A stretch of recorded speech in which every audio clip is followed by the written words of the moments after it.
मेरी जान। मुझे यकीन नहीं होता ये सच है या सपना। तुमने सारे बुरे काम छोड़कर एक अच्छे इंसान बन गए हो। अच्छा इंसान तो मुझे बनना ही था, अपने बेटे की कसम जो खाई थी। झूठी कसम खाई है इसने। आपके पति को गिरफ्तार करने आए हम लोग। सर ये भी सुधर गए हैं, अच्छे इंसान बन गए। मेरा बात के विश्वास। आपकी गलतफहमी है कि ये सुधर गया है। ये कोई सुधरा नहीं है। एक हफ्ते पहले इसने खून किया है।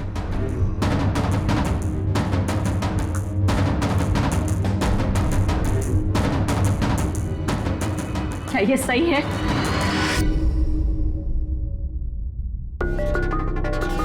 तुमने हमारी मुन्ना की झूठी कसम का। हाँ? नहीं लता, मैं अब तक मैं समझती थी कि तुम बुरे इंसान हो। आज तुमने साबित कर दिया कि तुम बुरे बाप हो। ऐसा मत बोलो लता, मैं जो भी कुछ करता हूं तुम दोनों के लिए करता हूं। मुझे समझने की कोशिश करो। आजा बेटा। हाथ भी मत लगाना ऐसे। आज के बाद हम लोग मर गए तुम्हारे लिए। अरे कब? एसपी सर लेके जाइए इन्हें। एक मिनट एसपी साहब, मुझे मेरे बच्चे से तो मिलने दीजिए। आजा बेटा। एक मिनट इंस्पेक्टर, मेरे बेटे से मिलने दे। एसपी साहब प्लीज प्लीज, मैं आपसे रिक्वेस्ट करता हूं प्लीज। बेटा बेटा चलो। एक मिनट बेटा।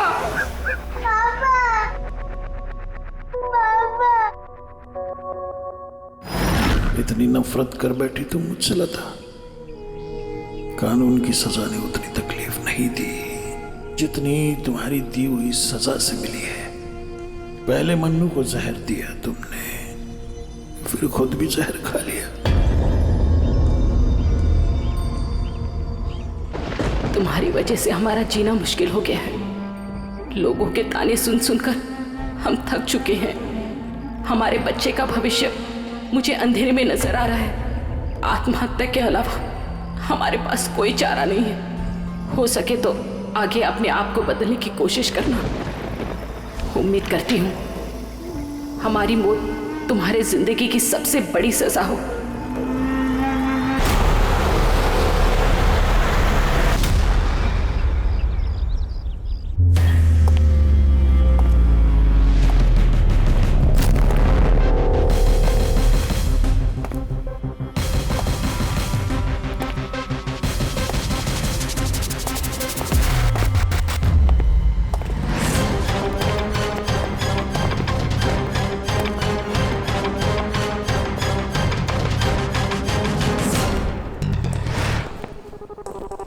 खोलो। किस लिए बुलाया आपने हमें? No but sir, come in please.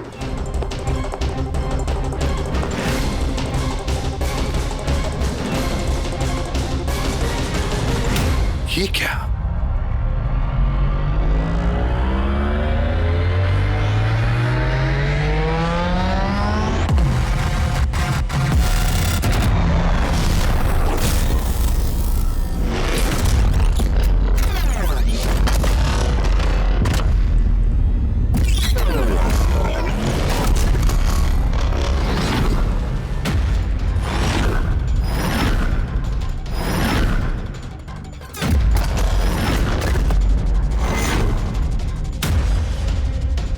ये तो पूरा इतिहास लिखा हुआ है सर आपका। आपने सीआईडी कब ज्वाइन की, कितने मुजरिमों को पकड़ा और नीरव और दया का नाम भी है। किसने किया ये? कौन सा मुजरिम था इस सेल में? क्रैकेटो को कल ही जेल से रिहा किया गया है। उसके जाने के बाद मेरी निगाह इस दीवार को पड़ी। क्रैकेटो? जी हाँ, क्रैकेटो। 10 साल पहले उसे खून के जुर्म में गिरफ्तार किया था मैंने।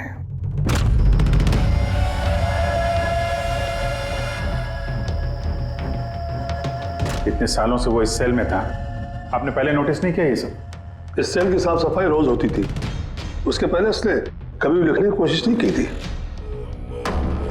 मतलब ये सब उसने कल किया है सर, यहां से रिहा होने से पहले?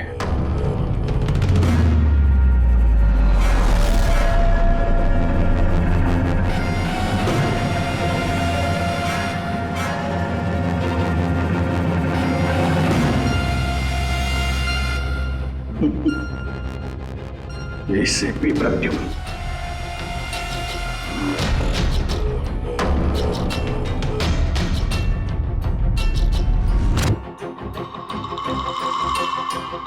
अभिजीत, लगता है ये क्रैकेटो मुझे वार्निंग दे रहा है, चैलेंज कर रहा है। वार्निंग? जी हाँ जनता, वार्निंग। अपनी जिंदगी के 10 साल उसने इस जेल में मेरी वजह से काटे हैं।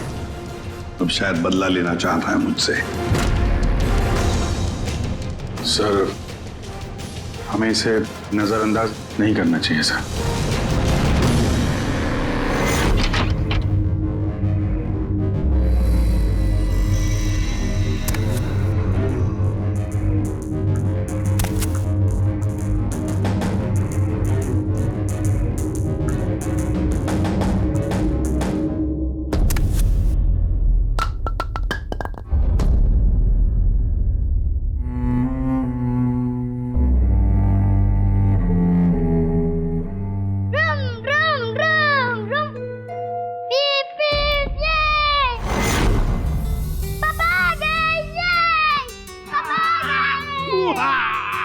मेरा मन्नू आया। शाबाश रे मेरा पिता। क्या धमाक चौकड़ी, आज दिन भर मस्ती की?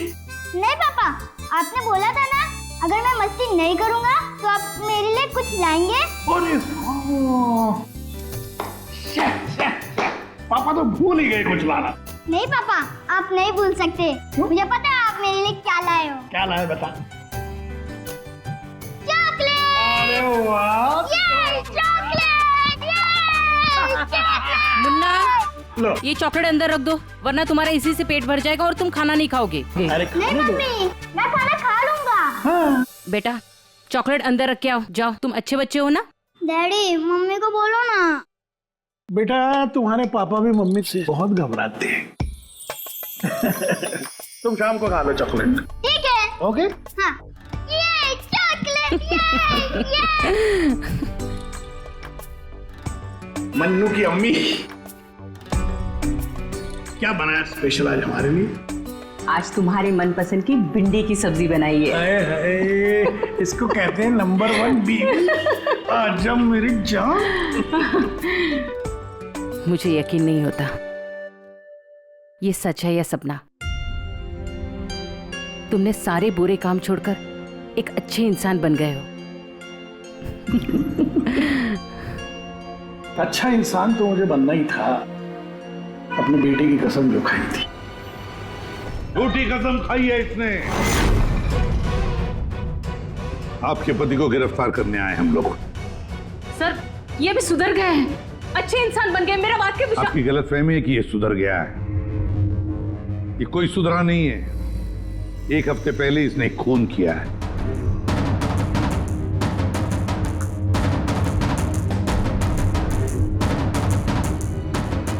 क्या ये सही है?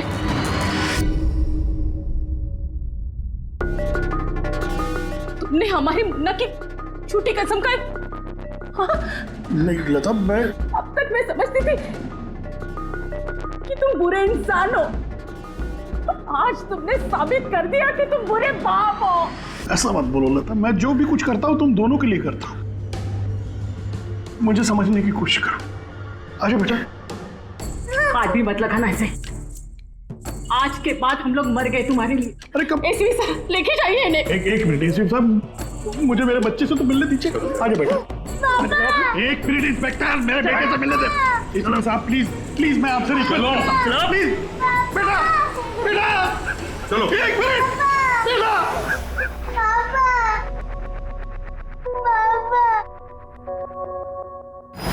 इतनी नफरत कर बैठी तुम मुझसे लता। कानून की सजा ने उतनी तकलीफ नहीं दी जितनी तुम्हारी दी हुई सजा से मिली है।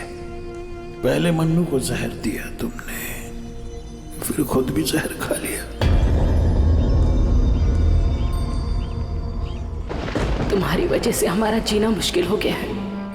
लोगों के ताने सुन सुनकर हम थक चुके हैं। हमारे बच्चे का भविष्य मुझे अंधेरे में नजर आ रहा है। आत्महत्या के अलावा हमारे पास कोई चारा नहीं है। हो सके तो आगे अपने आप को बदलने की कोशिश करना। उम्मीद करती हूँ हमारी मौत तुम्हारे जिंदगी की सबसे बड़ी सजा हो।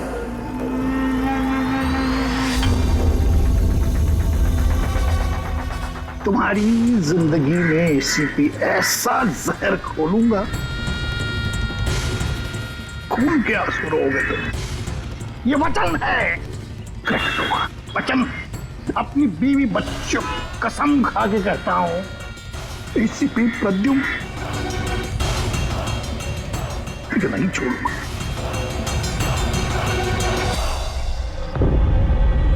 क्या हुआ था यहाँ पे एग्जैक्टली? सर हम लोग जा रहे थे कि अचानक एक ट्रक ने ओवरटेक किया और उसमें से ये लाश गिरी। उस ट्रक का नंबर देखा आप लोगों ने? नहीं सर। कुछ तो देखा होगा, कुछ तो याद होगा उस ट्रक के बारे में। हाँ सर, सफेद रंग का ट्रक था और उस पे लाल रंग का पट्टा था। पीछे पीले रंग की टारपोलिंग लगी हुई थी।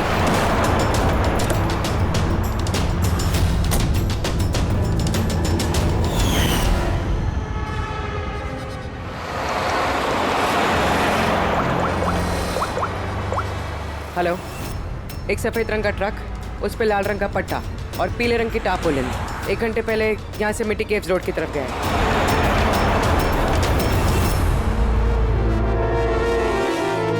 माथे के बीचों बीच गोली मारी है। लगता है खून इसके काफी नजदीक खड़ा होगा। कोई आइडेंटिफिकेशन? नहीं सर, और वॉलेट भी नहीं है। एक मिनट, ये क्या है? शर्ट खोलो, ढूंढो मुझे। मेरे पास सिर्फ 2 दिन बचे हैं जीने के लिए। लेकिन ये लिखा क्यों है? हो सकता है किसी की जान खतरे में हो जो 2 दिन में मरने वाला है। अगर किसी की मदद की गुहार है तो फिर जिस किसी ने भी ये लिखा है उसने ये खून में क्यों लिखा? मुझे ऐसा लगता है कि ये लाश ट्रक से गलती से नहीं गिरी है, किसी ने जानबूझ के इसे फेंका है। मगर सर, लाश तो कोई सुनसान जगह पे फेंकेगा ना, इस तरह बीच सड़क पे क्यों? शायद वो चाहता था कि लाश हमें मिले और इस लाश के जरिए ये मैसेज हम तक पहुंचे। अब ये पता करना पड़ेगा जल्द से जल्द कि ये मैसेज किसके लिए भेजा गया था, वरना 2 दिन के अंदर अंदर एक और बेगुनाह की जान जा सकती है। यार तुम्हारी बातें सुनकर मुझे नहीं आना चाहिए था यहाँ पर। हम वक्त बर्बाद कर रहे हैं अभिजीत, चलो वापस। सर पता नहीं मुझे क्यों लग रहा है ऐसा कि इस धमकी को हल्के में नहीं लेना चाहिए सर। सर एक बार अंदर चल के देख लेते हैं। अगर कोई सबूत या सुराग नहीं मिला तो मैं दोबारा नहीं कहूंगा आपसे सर, लेकिन प्लीज अभी आ गए हैं तो। तुम ऐसे नहीं मारोगे, चलो।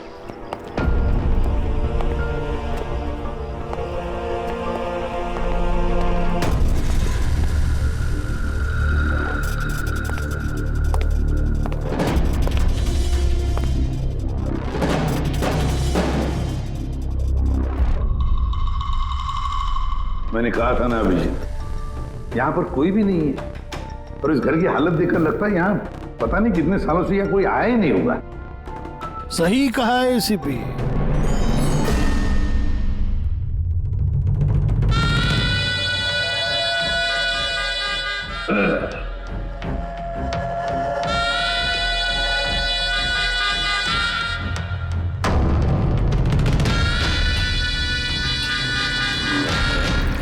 अब इस घर में कुछ भूतों के अलावा और कोई नहीं रहता। प्रकट हो। वाह क्या बात है।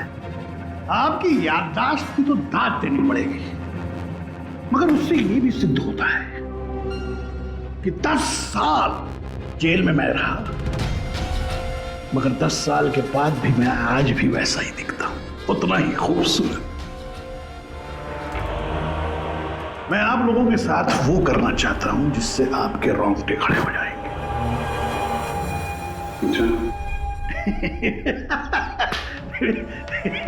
मैं मजाक कर रहा था। मैं आपको मेरा ये घर दिखाना चाहता हूं। ये मेरा घर,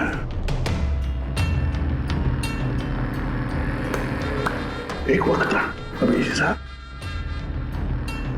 एक समय था जब ये मेरा घर खुशहाली से भरा हुआ होता था। मेरा बच्चा ऐसे यहाँ से वहां भागता था, वहां से यहाँ भागता था।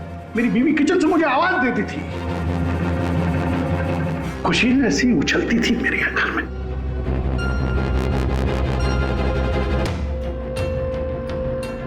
मगर एक दिन इस खुशहाल घरौंदे को रौंदने के लिए एक राक्षस आया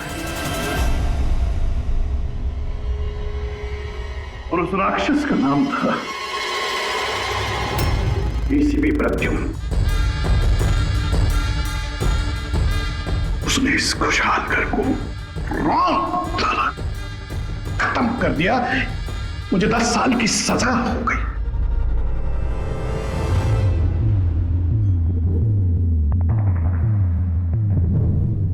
बस अभी इस घर पे ये वीरानियां, ये सन्नाटा, ये मकड़ी के जाले और कुछ पुरानी यादें।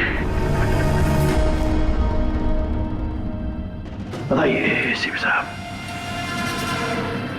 और क्या हो सकता है? क्या चाहते हो? 10 साल के लिए मुझे जेल भेज दोगे या मेरी जान दे लोगे?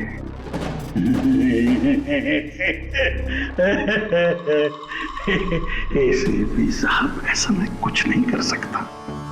सर मेरी तरफ देखिए। अभिजीत साहब आप देखिए, मैं ऐसा इंसान दिखता हूं आपको जो किसी से बदला ले सके?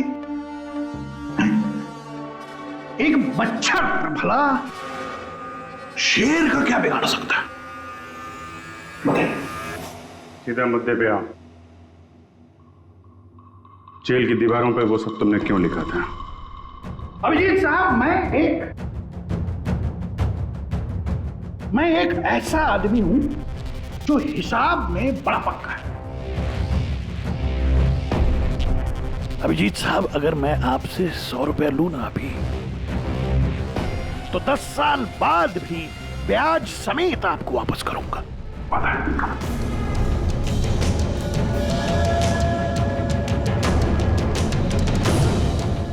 मगर क्या है, अपने एसीपी प्रद्युम्न साहब ने भी 10 साल पहले मुझे कुछ उधार दिया था। बस उसी उधार का बदला चुकाना है, वही उधार चुकाना है, और कुछ नहीं। बताइए क्या करें?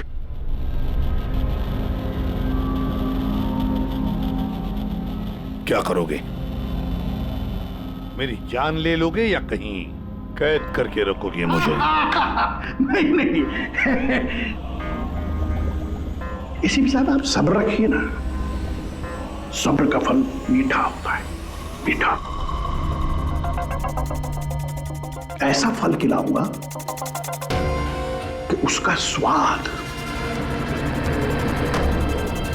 एसीपी साहब, ऐसा फल खिलाऊंगा कि उसका स्वाद आपको खुद मिल जाएगा।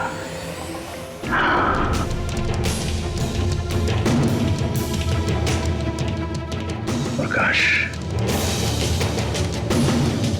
उस वक्त मैं आपका ये चेहरा देख पाऊं,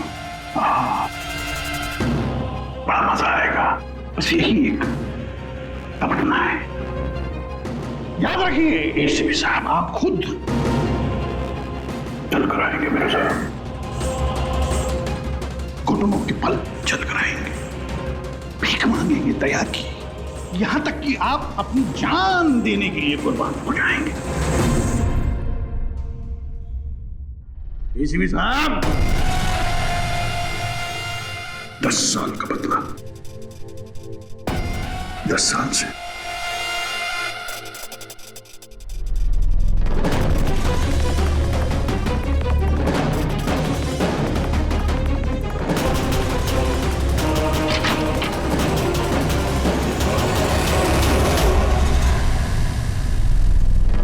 ऐसे नहीं मानेगा सर, इसको ब्यूरो लेके चलते हैं।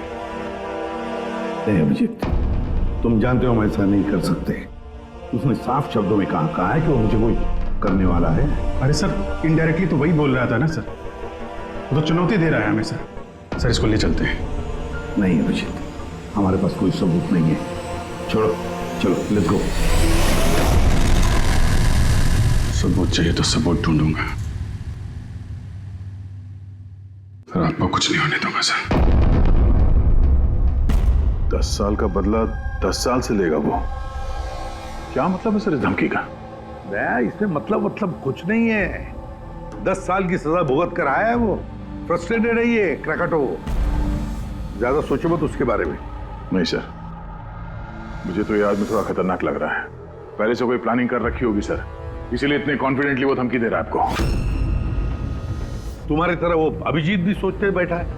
जबरदस्ती का टेंशन ले रहे हो तुम लोग। है क्या वो? सर वो आईबी डिपार्टमेंट में कुछ पेपर सबमिट करने थे, वहीं गया है। बॉस, हाँ मिल गया। आखिर इस तारपोलिन पे से कुछ ना कुछ तो मिल ही गया। ये देखो सर, ये तो सॉडस्ट है। मतलब दया, लगता है ये टारपोलिन किसी सॉ मिल में से या लकड़ी की फैक्ट्री में से या फिर फर्नीचर की दुकान से आया होगा। नहीं बॉस, इस बार तुम्हारा अंदाजा थोड़ा गलत है। एक्चुअली ये सॉडस्ट बर्फ की फैक्ट्री से आया है। बर्फ की फैक्ट्री से? हाँ, क्योंकि उस तारपोलिन पे मुझे सॉडस्ट के अलावा लिक्विड अमोनिया भी मिला है। और तुम तो जानते हो, लिक्विड अमोनिया तो बर्फ की फैक्ट्री में इस्तेमाल होता है रेफ्रिजरेंट के तौर पर। बता सकती पूर्वी क्यों? हाँ सर, किसी भी तरह के लिक्विड को भाप में बदलने के लिए हीट एनर्जी की ज़रूरत होती है, और जब लिक्विड अमोनिया भाप में बदलता है तो वो काफ़ी मात्रा में हीट अब्सॉर्ब करता है, वो भी अपना टेम्परेचर बदले बिना। इसलिए वो एक अच्छा रेफ्रिजरेंट है। वाह भाई वाह, कमाल है तुम्हारा तो। तुम एक काम करो पूर्वी, फॉरेंसिक लैब में आ जाओ। नहीं सर, मैं यहीं ठीक हूँ। सर तो ये 100% आइस फैक्ट्री से है? 200% पंकज। सॉरी सर, लेकिन मैं अग्री नहीं करती। अच्छा? सर मेरी एनालिसिस ये कहती है कि ये तारपोलिन आइस फैक्ट्री से नहीं आया है। तुम्हें ऐसा क्या लगता है? सर ये बात मैं नहीं कह रही, ये बात ये पैटर्न कह रहा है। इस तारपोलिन पे यहाँ इस तरफ, यहाँ और इधर, यहाँ पे थोड़ा डिस्कलरेशन दिख रहा है। थोड़ा सा इन हिस्सों पर रंग उड़ गया है। वो इसलिए क्योंकि ये वाला हिस्सा डायरेक्ट सॉडास्ट और अमोनिया के कांटेक्ट में आया था, बल्कि पीछे की तरफ का हिस्सा नहीं आया था। बॉडी को टारपोलिन के उस तरफ के हिस्से से लपेटा गया था, और ये वाला हिस्सा ट्रक के डायरेक्ट कांटेक्ट में था, ट्रक के फर्श के कांटेक्ट में, जहां पर अमोनिया और सॉडस्ट था। तो इसका मतलब है जब ट्रक आइस फैक्ट्री से निकला तब उसके फ्लोर पर अंदर सॉडस्ट और अमोनिया था, टारपोलिन नहीं था। टारपोलिन बाद में रखा गया उसके ऊपर, और वो लाश उसी टारपोलिन में बंधी हुई थी जो ये पैटर्न मिला है। हाँ सर। दया, एक काम करो, शहर में जितनी भी आइस फैक्ट्रीज है ना, सब में जाकर के देखो वो सफेद ट्रक किस आइस फैक्ट्री से आया था। सर पिछले 10 सालों में क्रिकेटरों को मिलने कभी कोई नहीं आया, मगर पता नहीं पिछले 6 महीने से एक आदमी उससे डेली मिलने आता था। कौन है ये आदमी? नमित। पिछले बार ये 13 जुलाई को आया था। 13 जुलाई को ये मिलने आया और 15 जुलाई को क्रैकोटा रिलीज हुआ। ये इस नमित का कोई डिटेल वगैरह है आपके पास? जी हाँ, जो भी आदमी यहाँ पर आता है उसका आईडी कार्ड बनता है। ये रही उसकी फोटो। ये नमित था जो क्रैकोटा से मिलने जेल में आता था, और किसी ने उसका ही खून कर दिया। ये संयोग नहीं है, ये एसीपी सर के खिलाफ बहुत बड़ी साजिश है। सर शहर की सभी बड़ी आइस फैक्ट्रीज को कांटेक्ट किया है। इस आइस फैक्ट्री के मालिक का है वो ट्रक। नाम क्या है इसका? राणा। राणा?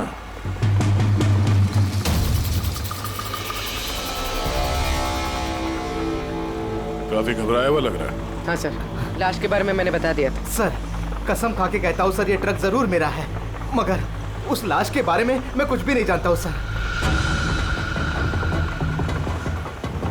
इस आदमी को पहचानते हो?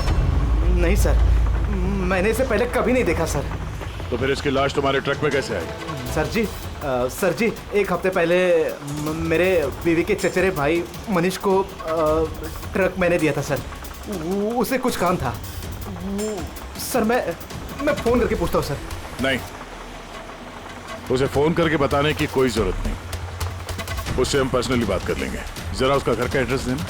अब सर अब ये क्या बताऊँ सर, 2 दिन पहले ही वो नए घर में शिफ्ट हुआ है। अब सर जी मैं बीवी को पूछता हूँ सर फोन करके।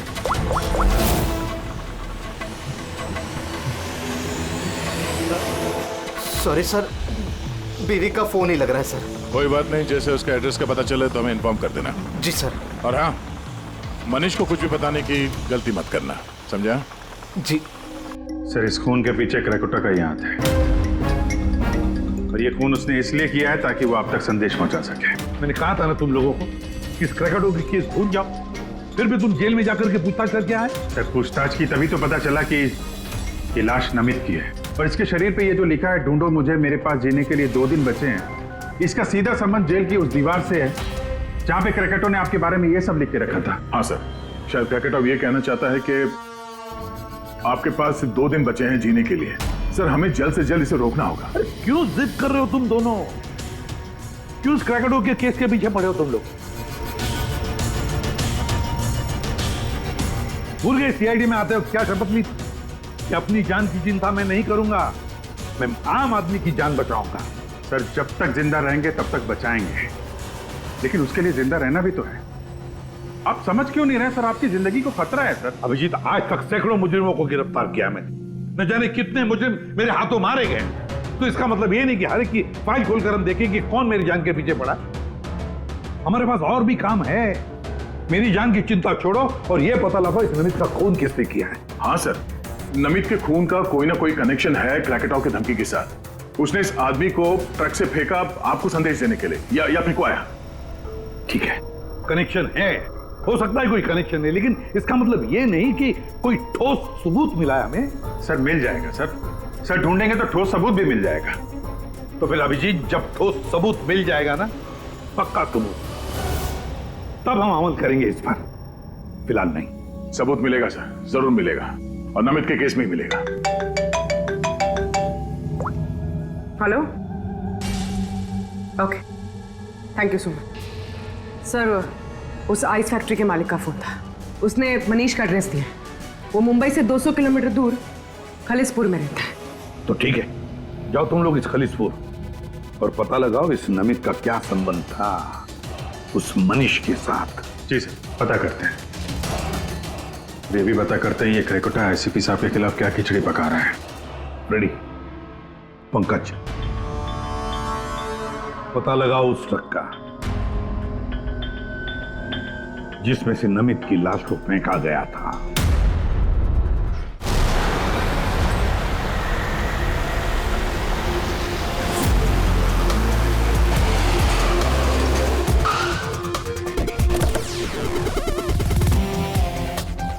सही है ये मनीष का घर। देखते हैं नमित के खून में इसका क्या हाथ है।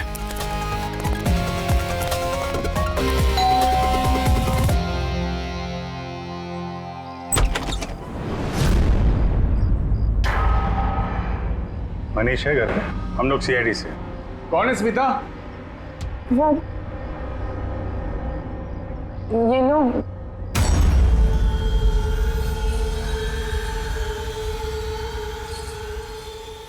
बोलिए। हम लोग सीआईडी से हैं। राणा का ट्रक लिया था आपने पिछले हफ्ते। अच्छा, ओके, आइए अंदर आइए, बताता हूँ, आइए। माया चंचल,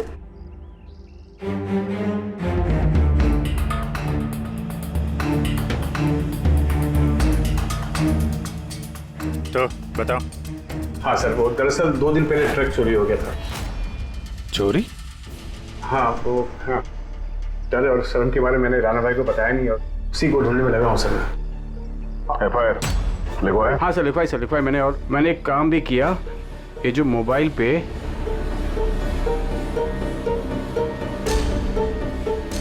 ये स्केच का पिक भी निकाल दिया। ये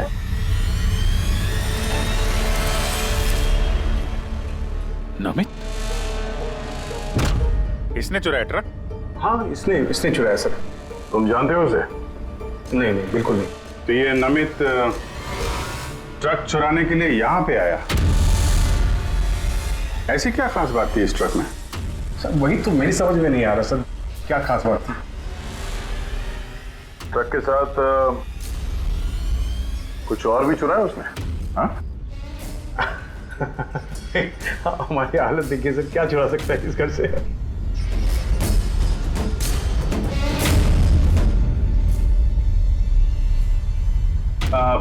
कौन कौन रहता है यहाँ पे?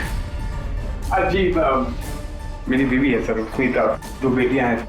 हम 4 लोग रहते हैं, ये माया और चंचल। बस? हाँ बस, हाँ और तो भी रहता नहीं सर। ठीक है, अगर कोई जरूरी बात याद आ जाए तो हमें इन्फॉर्म करना। ओके? जी जी बिल्कुल बिल्कुल। बस घर में कुछ अजीब बात देखी? मनीष झूठ बोल रहा है। झूठ? झूठ किस बारे में सर? उसने अंदर बोला था ना कि घर में 4 लोग रहते हैं, जबकि यहाँ पे एक बच्चा भी रहता है। ये देख रहे हो? लाल टी-शर्ट और ये जीन किसी लड़के का कपड़ा है। और अंदर एक छोटे लड़के का जूता भी देखा मैंने। पर उसने झूठ क्यों कहा हमसे? वो लड़का मनीष का बेटा है या फिर कोई और? जरूर कुछ तो है जो मनीष हमसे छुपा रहा है। और इस बात का नमित की मौत से कोई ना कोई संबंध जरूर है। 1 minute sir. Excuse me. Yes, आप बता सकती हैं इस घर में कितने लोग रहते हैं?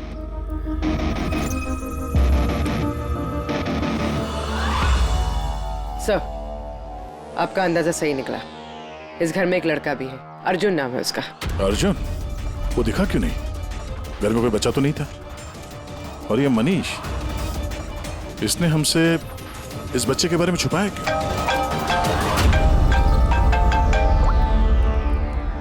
आप रेडी? क्या ट्रक मिल गया? फैंटास्टिक।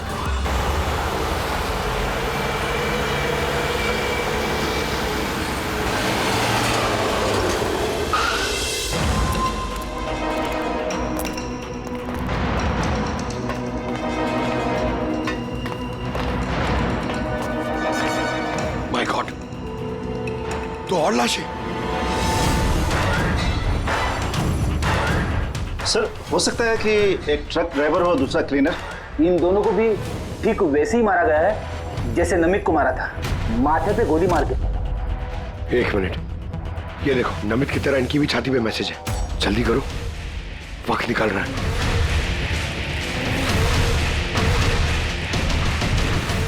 ये देखो, इसकी छाती पे भी खून से लिखा हुआ है। प्लीज बचा लो मुझे। सर, ये मैसेजेस का मतलब क्या है और ये किसके लिए? ये मत पूछिए कि मैं कौन हूँ।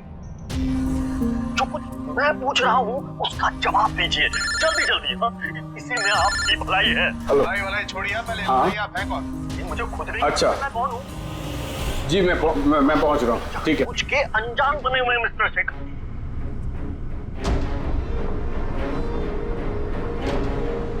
आप कहाँ जा रहे हैं? फिर रोका मुझे। सॉरी। चल।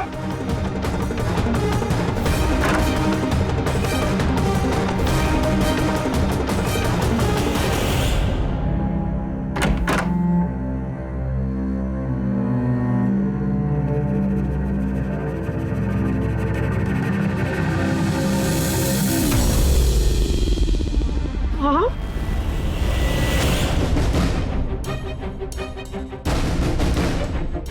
आप यहाँ क्या कर रहे हो?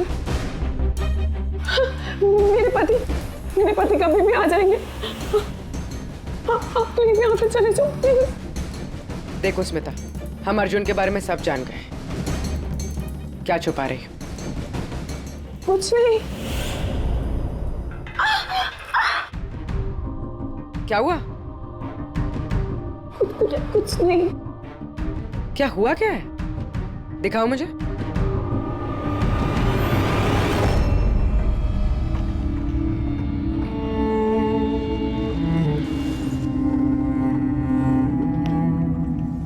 पति ने मारा है?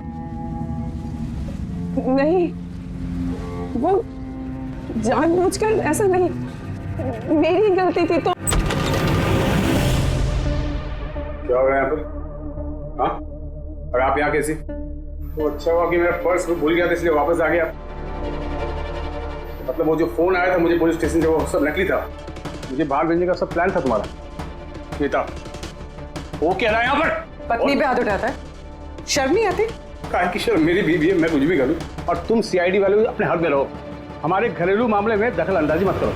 औरत हो, औरत की तरह रहो। ए, औरत हूं ना, इसलिए आप वो सबक सिखाऊंगी जो एक औरत ही तुझ जैसे बदतमीज आदमी को सिखा सकती है। अच्छा, मारने का शौक है ना? मार मार मेरे सामने। डर गया? उठा हाथ, मार।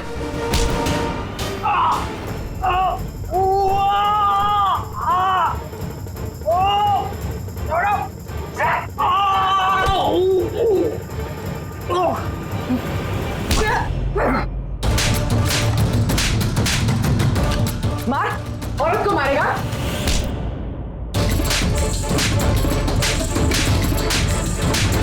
कुछ बचा है? हाँ? मार!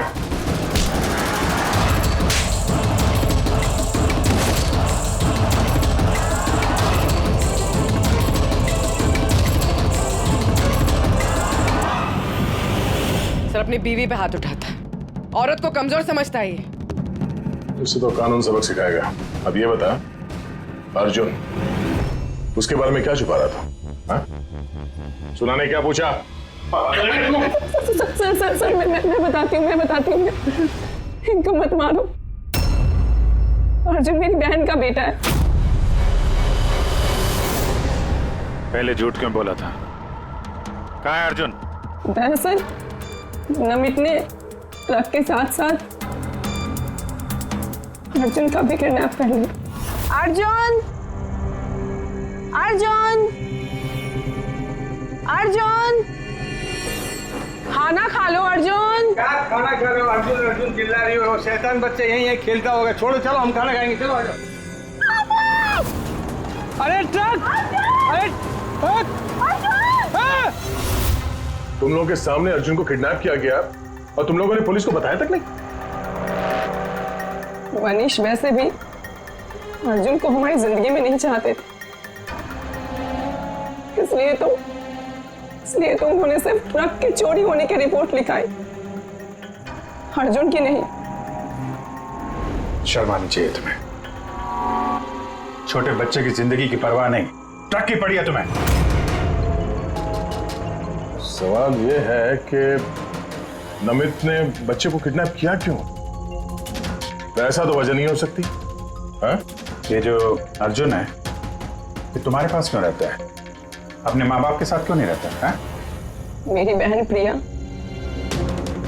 वो उसकी माँ है, उसने कुछ समय पहले उसको छोड़ दिया क्योंकि वो अकेले उसकी परवरिश नहीं कर सकती। अकेले क्यों? प्रिया का पति कहाँ है? वो एक मुजरिम था। अर्जुन के पैदा होने के कुछ समय पहले ही उसकी मौत हो गई। कौन था वो? ये तो जानती होगी ना। नाम क्या था उसका? नकुल। नकुल? हाँ, उसके पिताजी खुद पुलिस वाले थे। उन्होंने अपने हाथों से अपने बेटे को गोली मार दी।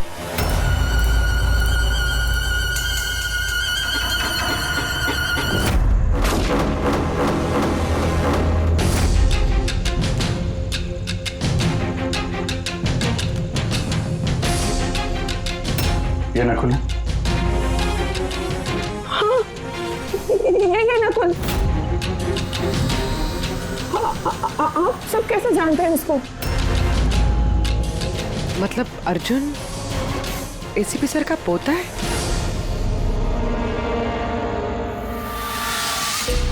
वो पोता जिसके होने की एसीपी साहब को कोई खबर ही नहीं है।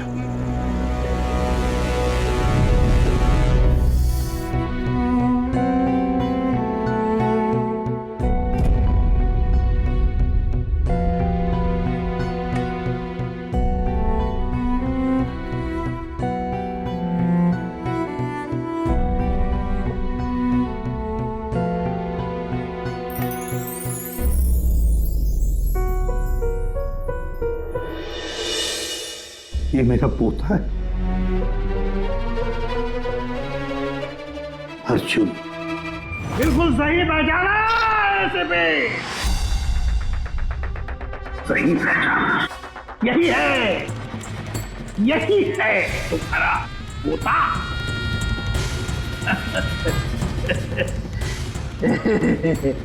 मगर सिर्फ तुम उसकी तस्वीर से प्यार कर पाओगे और कुछ नहीं कर पाओगे।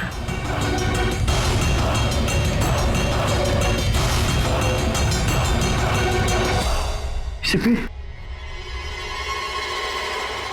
तेरे खानदान का आखिरी चिराग मैं बुझाऊंगा, मैं बुझाऊंगा।